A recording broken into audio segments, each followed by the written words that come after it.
दोस्तों आज के इस वीडियो में मैं आपको बताने जा रहा हूँ 3 ऐसे तरीके जिनके ज़रिए आप बगैर किसी रिमोट के अपने एलईडी टीवी को अनलॉक कर सकते हैं, या की वगैरह लॉक हो चुकी हैं तो आप इसमें बगैर रिमोट के वो कर सकते हैं। सबसे पहले आपने प्रेस करना है पावर वाले बटन को, और उसके बाद चैनल वाले बटन को एक साथ दबाना है, और तकरीबन 20 से 30 सेकेंड तक आपने इसको दबा के रखना। 20 से 30 सेकेंड के बाद आपका टीवी रिस्टोर हो गया है, जो लॉक हो गए थे वो सारे बटन अनलॉक हो जाएंगे। अभी हम बात करते हैं दूसरे तरीके के बारे में। सबसे पहले आपने प्रेस मेन्यू बटन दबाना है, उसके बाद आपने तकरीबन 30 सेकंड 20 से 30 सेकंड तक दबा के रखना है, जब तक आपके स्क्रीन पर कोई मैसेज वगैरह शो ना हो जाए।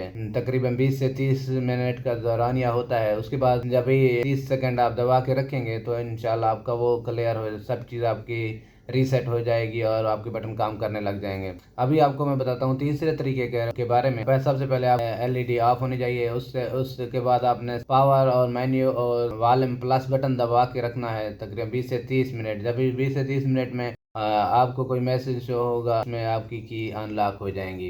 ये जो तरीका कार है तकरीबन इससे तकरीबन हर किस्म के एलईडी या एलसीडी पर काम करता है। बाज़ औक़ात ऐसे भी हैं जिनके ऊपर नहीं काम करता। जी दोस्तों, अगर मेरी वीडियो आपको अच्छी लगी तो मेरे चैनल को लाइक करें, सब्सक्राइब करें और बेल का आइकन दबाना मत भूलें। मिलते हैं किसी और वीडियो में। अल्लाह हाफ़िज़।